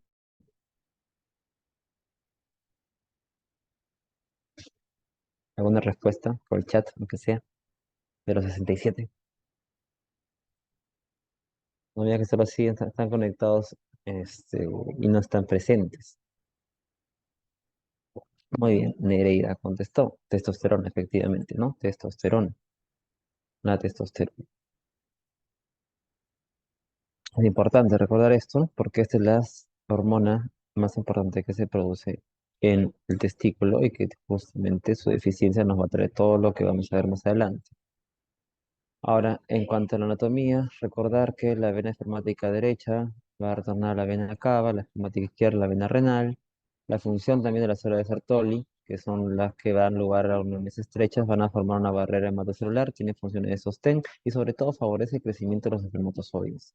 La célula de Sertoli tiene funciones fagocitarias, retiran células dañadas y también ayudan a que se fije la FSH a nivel de eh, eh, justamente donde se encuentran los espermatozoides, ¿no? Y también permite entonces que haya una adecuada concentración de testosterona.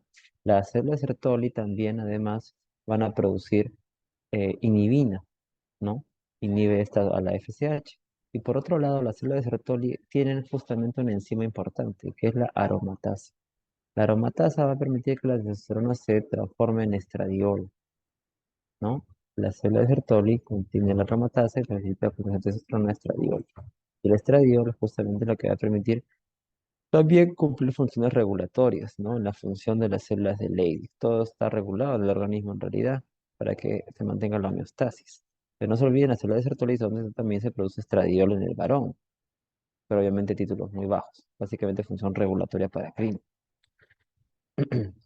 Si hablamos de estructuras, otras estructuras anatómicas accesorias, recorren también la función y a la vesícula seminal, ¿no? Que contribuye en un 60% a la formación de líquido seminal, ¿no? Otro porcentaje de líquido seminal corresponde a la uretra prostática, sobre todo aquí se agregan el ácido cítrico, colesterol, fosfolípidos, ¿no? Y también contribuyen al líquido seminal las secreciones de las glándulas uretrales de Cooper y de Litre. También recordar los óvulos seminíferos que forman la red testicular que llega hasta el epidídimo y hasta el conducto deferente.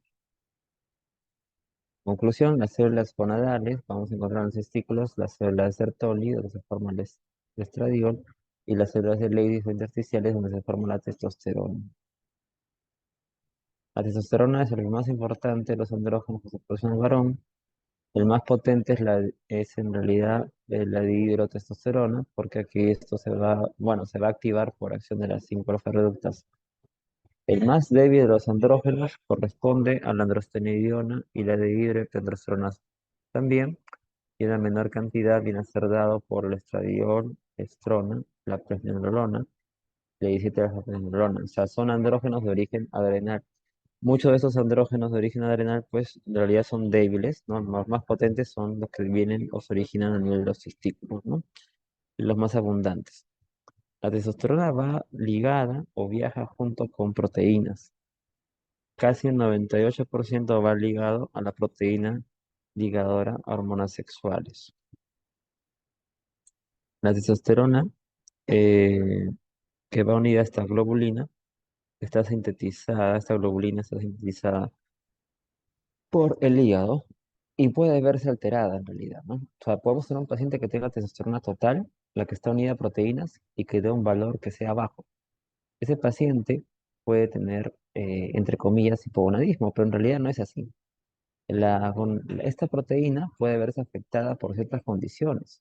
Podemos tener títulos bajos, o sea, condiciones que afectan la producción de esta globulina cuando hay obesidad, un paciente que consuma andrógenos, pacientes con hipotiroidismo, acromegalia, disminuyen la producción de la globulina ligadora hormonas sexuales. Entonces va a ser importante en esos pacientes que tengan estas enfermedades que dosemos la testosterona que no está unida a proteínas, la testosterona libre, ¿ok? Hay varias fórmulas para calcularlo en realidad en la práctica clínica, pero es lo que es conveniente cuando hay obesidad, pacientes con usuarios de andrógenos, hipotiroideos, pacientes con acromegalia no controlada. Es mucho mejor para poder establecer realmente un diagnóstico de hipogonadismo. Recuerda que la testosterona para que se active tiene que sufrir la acción de la 5-alfa reductasa. Y se metaboliza esta luego a estradiol por acción aromatasa. eh, no, y también puede estar presente, como hemos dicho ya hace un momento, en el tejido adiposo. Entonces, para que quede más claro, la globulina de hormonas sexuales, que va unida a la testosterona, puede verse disminuida en obesidad, acromegalia, hipotiroidismo, disforia de andrógenos. Puede aumentar cuando más bien el paciente consume estrógenos, tamoxifeno, fenitoína, cuadro de cirrosis o hipertiroidismo. El otro porcentaje de las proteínas que se unen a la testosterona corresponden a la albúmina, que es el 30%. Y hay un 2% que no va fijado a proteínas. La testosterona también depende de la producción de colesterol por las vías enzimáticas correspondientes. Esta vía enzimática eh, es común a la glándula suprarrenal del testículo, ¿ok? Del paso 1 al 4. Quiero decir, por acción de la 11-alfa-hidroxilasa se convierte colesterol en presterona. Por acción de la 3-beta-hidroxiesteroideshidrogenasa se convierte presterona en progesterona. Y por adición de la 17-alfa-hidroxilasa se convierte progesterona en 17-hidroxiprogesterona. Y a su vez, por acción de la 17-20 liasa se convierte 17-hidroxiprogesterona en androstenediona. Estos cuatro pasos se dan en la glándula suprarrenal del testículo. Sin embargo, solamente en el testículo se da la producción de androstenediona a testosterona por acción de la 17-beta hidroxiesteroideshidrogenasa. Y la actividad de esta a dihidrotestosterona se da por acción de la 5-alfa reductasa y el metabolismo de la testosterona se da en su conversión a estradiol por la aromatasa a nivel de tejidos periféricos.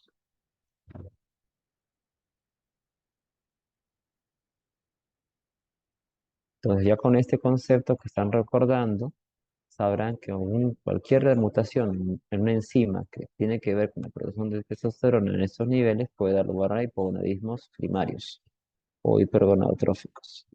Los andrógenos tienen varias funciones, no solamente tiene que ver con el desarrollo puberal, sino también tiene que ver con la regulación del LH, inducción de la maduración sexual, estimulación de la hidropoiesis y cambios en la conducta social. Tiene que ver en la parte sexual, para ya precisarlo, con el crecimiento del escroto, epididimo, conducta referente, cutícula seminal, próstata y el pene, y además con el crecimiento del vello púbico y axilar, ¿no? Y de las glándulas sebáceas. Todo este eje gonadal masculino está regulado tanto por la GnRH y LH. Ya hemos dicho que la LH se secreta cuando los pulsos de GnRH son rápidos y la FSH cuando los pulsos de perdón, y FSH cuando los pulsos de GnRH son lentos. Pero aquí hay que tener en cuenta algo importante. La LH sobre todo interviene en la formación de la testosterona por las células de Leydig y la FSH sobre todo contribuye con la espermatogénesis. Y está regulado todo este eje. Quiero decir, la GnRH va a estimular la secreción de LH-FSH, de acuerdo a la secreción pulsátil, y el aumento de testosterona, sobre todo la dihidrotestosterona, inhibe a la secreción de LH. A su vez, el estradiol también inhibe a las gonadotrofinas. Podemos verlo más claramente aquí. Las células de Sertoli se acuerdan producían inhibina. Entonces también esto regula la inhibina, inhibe a las gonadotrofinas igual que la dihidrotestosterona y el estradiol. ¿no? Por otro lado, las células de Leydig producen a la testosterona, ¿no? Fundamentalmente, y esto está estimulado por la LH. La acción de las células de Sertoli también están reguladas fundamentalmente por la FSH, que tiene que ver más que nada con la espermatogénesis, ¿no? Células de Leydig, aumento de andrógenos, células de Sertoli y FSH, espermatogénesis. El más potente andrógeno en el varón, chicos, un momento.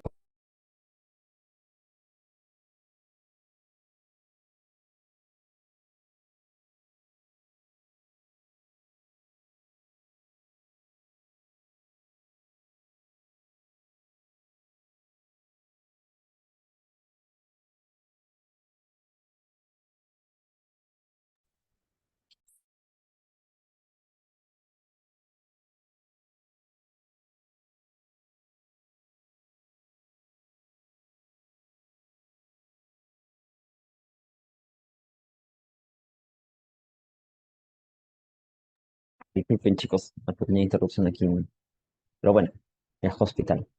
Volviendo entonces con el tema, la más potente andrógeno es la dihidrotestosterona, que tiene una actividad 300 veces, miren, comparada con la de hidroepiandrosterona.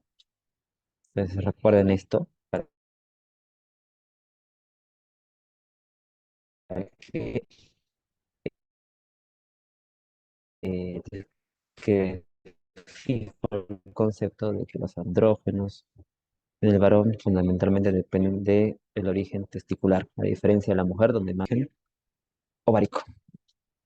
La forma sulfatada, recuerden que es propiamente de la glándula suprarrenal, ¿no? También eso ya es un concepto fisiológico que seguramente han visto en patología adrenal,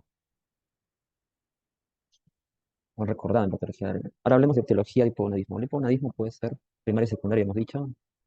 Seguimos ese mismo esquema. En cuanto al hipogonadismo secundario, puede ser congénito o adquirido. Si es congénito, pues además de Kalman, que ya hemos hablado en el caso de la mujer, también puede haber pacientes que tengan mutaciones en gen RH o defectos de gen RH que no sean un síndrome de Kalman, ¿no? Mutaciones en el gen Cal, Cal1 o Cal4.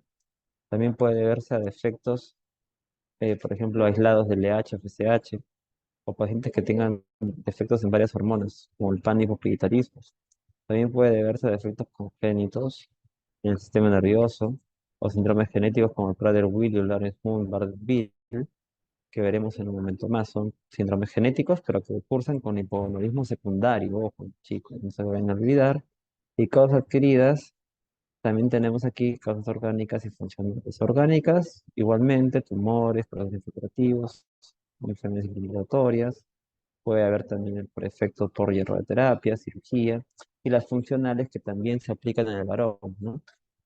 También lo mismo que dijimos hace un rato, ¿no? Trastornos de ansiedad generalizada, pacientes vigoréxicos, pacientes con enfermedades crónicas, un estado de nutrición, trastornos de alimentación que no se restringen en la mujer, ¿no? También pacientes con anorexia, bulimia, que son varones. Si hablamos de hipogonadismo primario, veremos, em, veremos que en realidad la causa más frecuente que debemos sospechar es el síndrome de Klinefelter.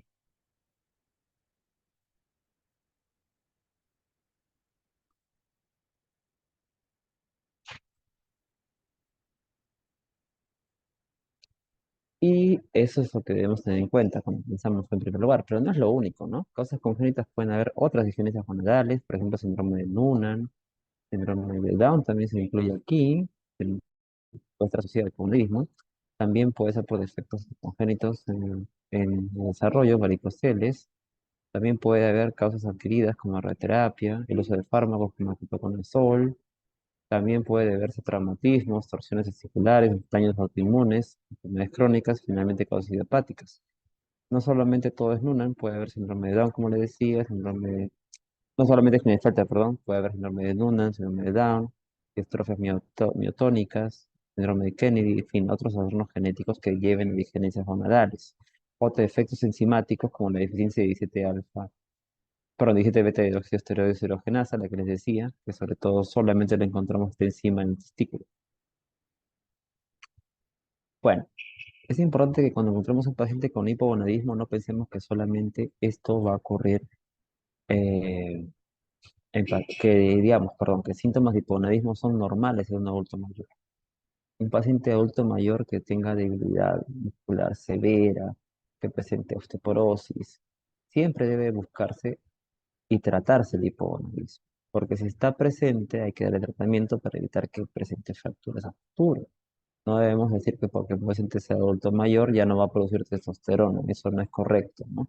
O sea, pensar que vamos a aplicar la terminología de menopausia, menopausia como algo similar a andropausia no es correcto, ¿no? O sea, si tenemos un paciente con adulto mayor con síntomas de hipogonadismo, debe evaluarse, tratarse, independientemente, con una condición no fisiológica, sino patológica. Bueno, vamos a la clínica entonces. La clínica del hipogonadismo masculino depende de en qué momento se dio la falta de la hormona. Si esto ha sido antes de la pubertad o después de la pubertad. Si la falta de testosterona se apareció antes de la pubertad, aquí hay algo importante que deben recordar. Bueno, no sé si estarán mis alumnos de práctica en la mañana, que rotaron hoy día, el hábito glucoide, ¿no? Si encontramos un paciente, y deben recordar esto por semiología, deben haberlo revisado todos antes, ¿no? No creo que sea la primera vez que la escuchen, hábito glucoide. ¿Por qué el hábito glucoide? Porque el paciente no va a presentar cierre de la epífisis, porque le falta testosterona, entonces su desarrollo pubertal está incompleto. Pero lo importante que deben saber es que independientemente que el problema sea en el testículo o en la hipófisis, va a tener un hábito glucoide. Si el inicio más bien es en un adulto, la clínica es más insidiosa. El paciente va a tener menor desarrollo de sexual secundario, va a tener menor deseo sexual, disfunción eréctil, puede tener infertilidad, osteoporosis, anemia y dislipidemia, pero no vamos a ver hábito glucoide, que es una diferencia importante. ¿Qué es el hábito glucoide? Bueno, como término aplicado a la literatura o la esfera universal, mejor dicho, tenemos que recordar que el hábito glucoide, los eunucos, corresponderían a un grupo social en Grecia y Roma, eran personas con características finas que habían sido castradas, ¿no? Pero ya si hablamos de medicina, estamos hablando de pacientes que tienen un síndrome de hipogonadismo y que han presentado la falta de testosterona a etapas tempranas de la vida y ellos presentan un crecimiento mucho mayor de huesos largos. En ellos encontraremos una brazada mayor que la talla y una distancia sínfisis de pubis al suelo mayor que la distancia del vértex al pubis. O sea, los huesos largos van a ser mayores, ¿no? En estos pacientes. Tanto la distancia de sínfisis pubis al suelo va a ser mayor que la distancia vértex al pubis y la brazada va a ser mayor que la talla. ¿Ok? Eso en cuanto a medidas antropométricas. Va a haber síntomas y signos de hipogonadismo y encontraremos también en ellos entonces niveles bajos de testosterona. ¿Por qué? Porque no se da en ellos entonces una adecuada producción de esta hormona, va a haber una ausencia, mejor dicho, de cierre de la epífisis y se van a dar esas alteraciones antropométricas. Normalmente, ¿qué encontramos? Que en una persona sana, la brazada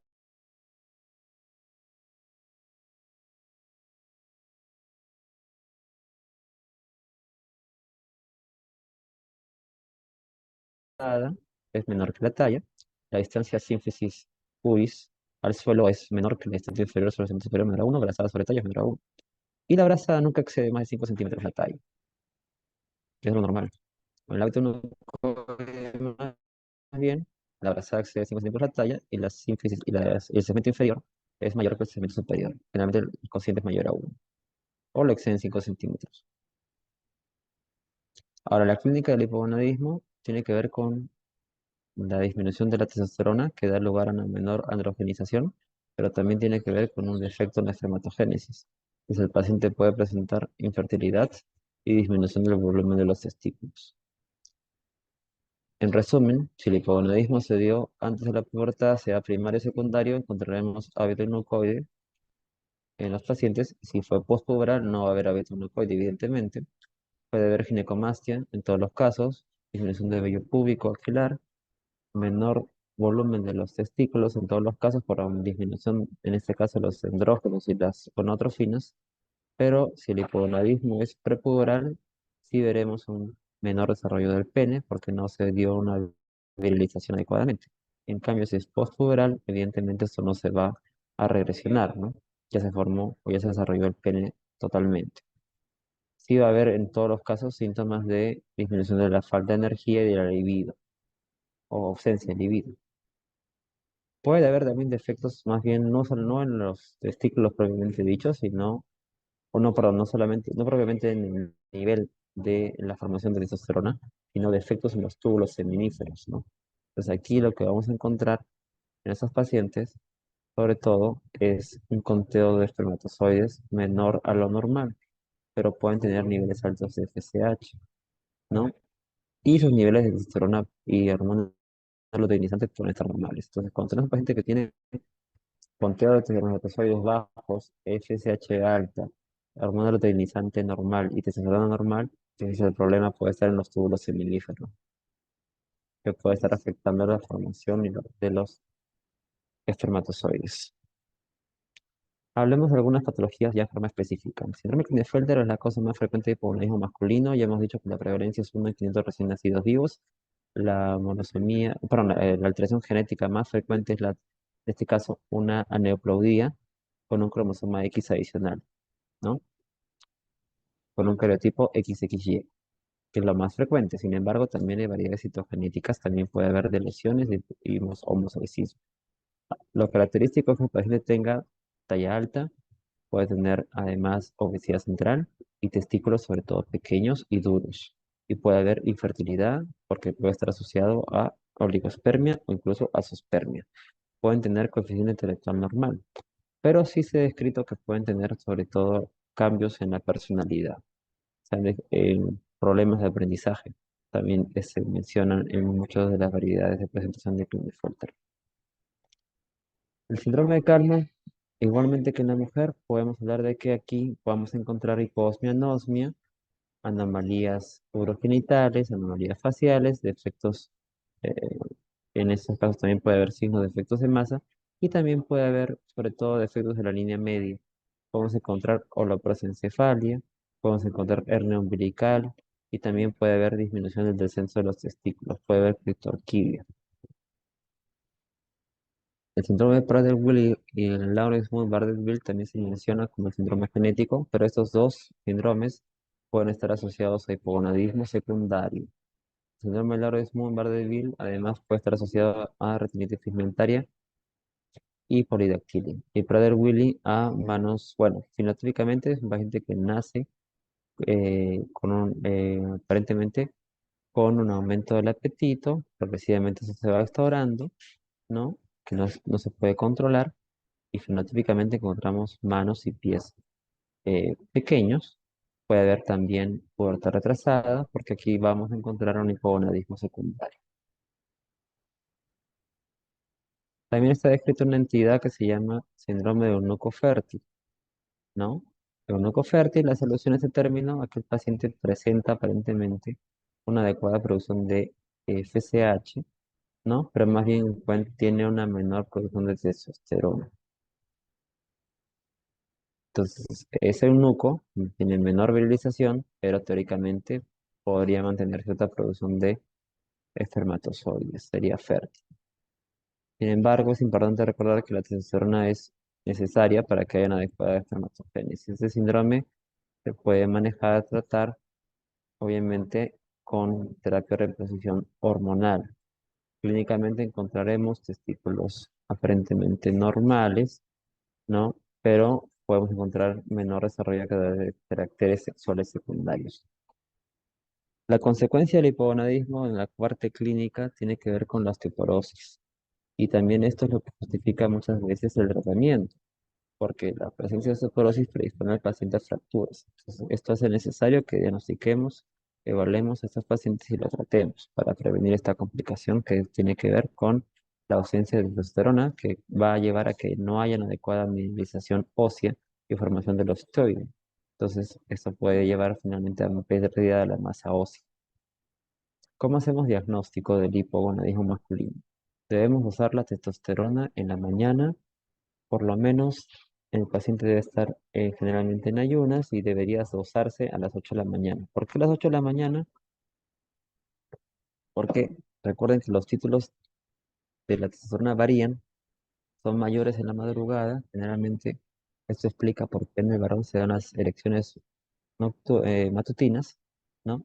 Y hay menor variación a esa hora en la mañana, 8 de la mañana. Entonces debería dosarse en la mañana. Hay menor variabilidad, va a reflejar mejor la producción de testosterona y debería tenerse en cuenta también las condiciones que ya hemos dicho, ¿no? La testosterona total, que es lo que dosamos, hay que tenerlo en cuenta, interpretarlo siempre, por ejemplo, cuando hay otras enfermedades como obesidad, hipotiroidismo, acromegalia, porque en esos casos sería mejor dosar la testosterona que no está unida a la globulina ligada a las hormonas sexuales, sino la testosterona libre, mediante métodos de equilibrio de diálisis. En general, la testosterona está baja, deberíamos nosotros dosar las gonadotrofinas. Y si las gonadotrofinas están elevadas, la causa es un hipogonadismo primario. Entonces pensaré que puede tratarse de un síndrome de Klinefelter. ¿Cómo corroboro el diagnóstico? Con un cariotipo.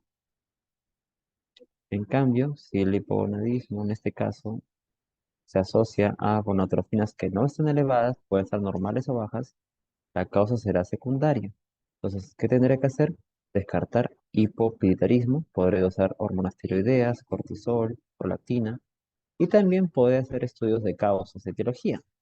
Una de las causas importantes de hipogonadismo masculino es la hemocromatosis. Está muy descrito. Entonces también dosar hierro tras ferrina puede ser útil, una enfermedad de depósito a nivel de hipófisis o hipotálamo. Y también obviamente buscar algún tumor, ¿no? Un adenoma eh, oficiario, por ejemplo, con una resonancia magnética. Puede ser muy útil. Esto es lo que les acabo de decir en pocas palabras, no lo voy a reiterar. La resonancia magnética es un método diagnóstico, sobre todo para buscar origen hipoficiario. Recuerden que la resonancia magnética debe hacerse con una sustancia que encontraste que se llama gadolinio, que tiene afinidad por las células hipoficiarias. Si encontramos un valor de testosterona, sobre todo muy reducido, menor a 250, en un paciente con hipogonadismo secundario, justifica hacer una resonancia, ¿no? En pacientes adultos mayores también, pacientes de valores bajos de testosterona, justifica hacer una resonancia. Se asocia a gonadotrofinas no elevadas. Es importante en el estudio también el poder evaluar la espermatogénesis mediante un espermatograma. Bueno, los valores referenciales les digo en general para que sepan, las guías de la OMS hablan de que deberían hacerse estos parámetros de acuerdo a estudios poblacionales propios, ¿ya? Estos valores de referencia son los del 2011, las guías del 2019 y 2020 hablan de que deben basarse en métodos poblacionales, que no tenemos en el Perú, sería un buen tema futuro a desarrollar en la parte de salud pública e investigación, pero esos son algunos de los parámetros, ¿no? En general, hablamos de que para que haya una adecuada fertilidad, la motilidad debe ser de por lo menos el 39% de los espermatozoides y debemos cuantificar por lo menos el 7% de ellos como normales y el volumen mínimo por centímetro cúbico debe ser de 15 millones de espermatozoides. Tratamiento. ¿Cuál es el tratamiento del hipogonadismo masculino?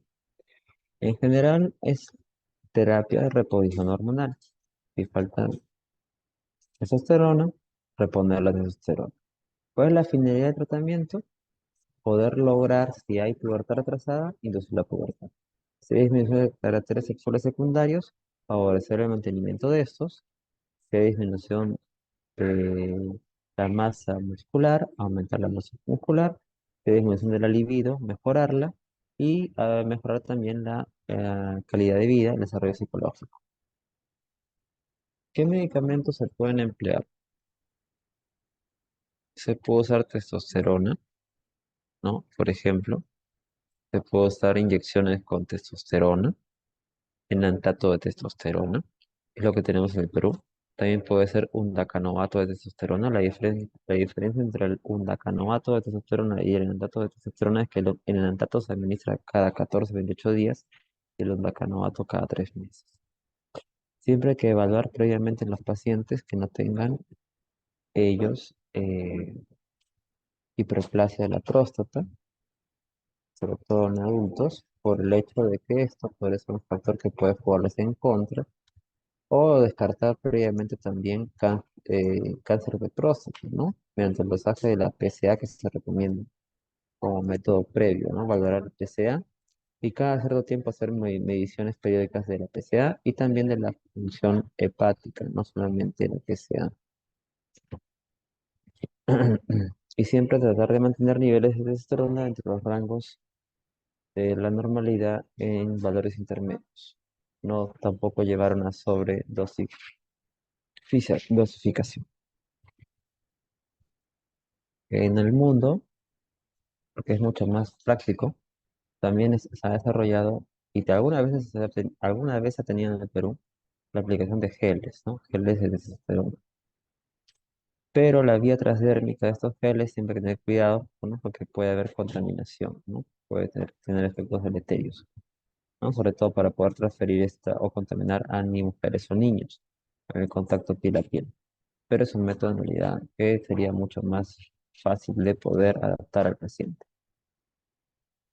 También hay geles y parches. Lo que hacemos actualmente es indicar al paciente vía parenteral, que se puede administrar por vía subcutánea o endovenosa, pero lo que habitualmente se da vía, perdón, vía intramuscular o subcutánea, lo que generalmente estamos usando es vía intramuscular, muchos de ellos. Acá les dejo la posología para quien quiera ahondar un poquito más, ¿no? Del enantato, ¿no? Y del oncanoato, que son los que más tenemos. Esperemos que podamos tener cada vez con más frecuencia en el Perú la forma de gel, ¿no? Que es más económico y más fácil de que el paciente pueda realmente poder lograr una adherencia a ese tratamiento, ¿no? Ahora, con el tratamiento con testosterona solamente estamos reponiendo esta falta de hormona, pero no estamos corrigiendo la fertilidad. Si queremos reponer la fertilidad, tendríamos que usar medicamentos que remedien la acción de las gonadotrofinas. En este caso, lo que se sugiere cuando hay deseo de fertilidad es el uso de la gonadotrofina coriónica humana. Se puede emplear gonadotrofina coriónica humana a razón de 1000 unidades 2 o 3 veces por semana de aplicación, 2 o 3 veces semanal, ¿ok? Y con ello lograr que el paciente pueda mejorar la espermatogénesis. Se puede esperar una respuesta después de 2, 3 meses, ¿no? Y si no responde a eso, se puede usar otros medicamentos que remedian la acción de las gonadotrofinas, como la gonadotrofina menopáusica humana, pero son terapias costosas pero que sí tienen efectividad. Sobre todo tienen más efectividad cuando el hipogonadismo es secundario, porque cuando el hipogonadismo es primario, lamentablemente, ahí tenemos problemas. Cuando el hipogonadismo es primario y el paciente desea mejorar la fertilidad, recordar que aquí ya estamos pensando en trastornos que han aparecido probablemente de forma congénita, síndrome de Klinefelter, entonces esos testículos ya están atrofiados. Entonces la probabilidad de que puedan responder al tratamiento es mucho más baja en hipogonadismos primarios a terapias de fertilidad. ¿M? Pero se podría emplear de todas maneras para probar o intentar algún tipo de respuesta. Finalmente, el tratamiento de reemplazo de testosterona entonces antes de los 20 años es justificado para prevenir la reducción de la masa ósea y consecuentemente menor desarrollo de osteoporosis y por ende de fracturas, que se asocia a mayor mortalidad. Por eso siempre es importante la terapia de reemplazo hormonal cuando se encuentre hipogonadismo. Nunca se debe recomendar el uso de testosterona con otra finalidad que no sea hipogonadismo, no para mejorar masa ósea, no para mejorar rendimiento físico por los efectos deleterios que puede traer, sobre todo por el la administración exógena que puede dar lugar a atrofia testicular, puede estar relacionado a hepatotoxicidad también, y también a aumento del hematocrito y también a daño hepático. Así que nunca se debe recomendar. Eso para, sobre todo aquellos que tienen conocidos, ustedes como ya médicos de formación o futuros médicos de formación, este, puedan recomendar a familiares o personas que hacen actividad física, ¿no? Muchas veces es esto algo que se difunde y se hace en forma iatrogénica. Bueno, finalmente apliquemos lo que hemos aprendido hasta aquí. Espero con esta pregunta poder tratar de ver en qué nivel están, ¿Cuánto han podido comprender de esa sesión teórica? Bueno, no se pongan nerviosos, por favor. Es un paciente adulto de 22 años que presenta ausencia de erecciones matutinas y debilidad muscular. Se evidencia niveles de testosterona totales disminuidas y testosterona libres bajas. Al examen físico tiene segmento inferior sobre segmento superior mayor a 1, o sea, el segmento inferior es mayor que el segmento superior. O sea, hay crecimiento de huesos largos. La brazada es mayor que la talla. Tiene ginecomastia. Y sus niveles de volumen testicular son de 4 centímetros, ¿no? No hay una pubertad completamente completa. ¿Cuál es el diagnóstico más probable hasta aquí? Sería un hipogonadismo hipergonadotrófico, también llamado primario prepuberal. Sería un hipogonadismo hipogonadotrófico postpuberal. Sería una deficiencia de hormona de crecimiento. Sería un hipogonadismo primario postpuberal. O es un hipogonadismo secundario al uso de fármacos antiandrogénicos. ¿Cuál es su principal presunción diagnóstica? ¿La A, B, C, D o E? Me gustaría ver, aunque sea algunas respuestas en el chat, según el caso clínico que les estoy mostrando.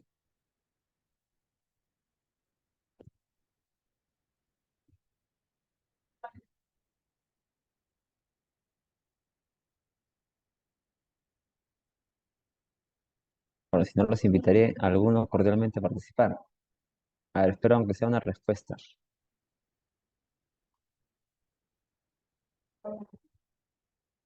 ¿Qué sería un hipogonadismo hipergonadotrófico o hipogonadotrófico?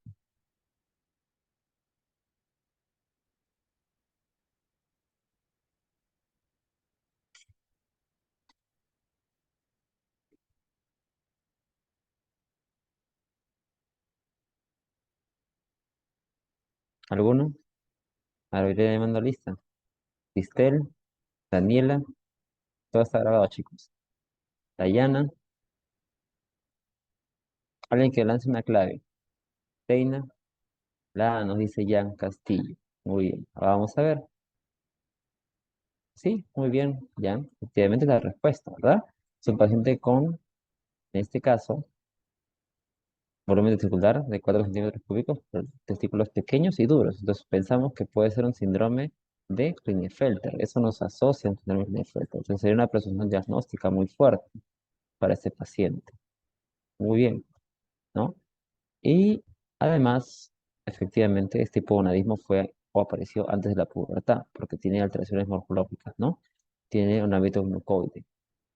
Tiene un hábito glucoide, tiene características de síndrome de Klinefelter, por lo menos por lo poco que nos describe la historia. Entonces, la respuesta efectivamente es la A. Muy bien, muy bien. Y bueno, y se corroboró, porque cuando le midieron LH-FSH salió elevado. ¿Qué examen en ese momento deberíamos solicitar? Sería un cariotípico, ¿no? Para corroborar que sea un síndrome de Klinefelter. Bueno, eso es lo que quería compartir con ustedes el día de hoy en esta sesión teórica larga, pero espero que hayan comprendido lo fundamental y que por lo menos les haya generado dudas para investigar mucho más. Es un tema realmente bastante amplio. Y bueno, los invito para poder revisar a futuro ese tema, para quien tenga interés en la especialidad en sí. Como parte de médicos generales, siempre es importante que tengan ustedes una visión general y es lo que he querido dar el día de hoy. No sé si tienen alguna pregunta, comentario. De no ser así, entonces lo dejamos acá. Con la alegada, en todo caso, le voy a dejar la presentación en PDF y nos estaremos viendo en alguna otra ocasión. Les deseo el mayor de los éxitos en sus presentaciones. Muy buenas. Muy ¿A una buenas. pregunta? ¿A una pregunta? ¿No? ¿A una pregunta parecida? No. Bueno, entonces si quedamos ahí, les deseo una buena tarde. Buenas tardes. Hasta luego, doctor. Gracias.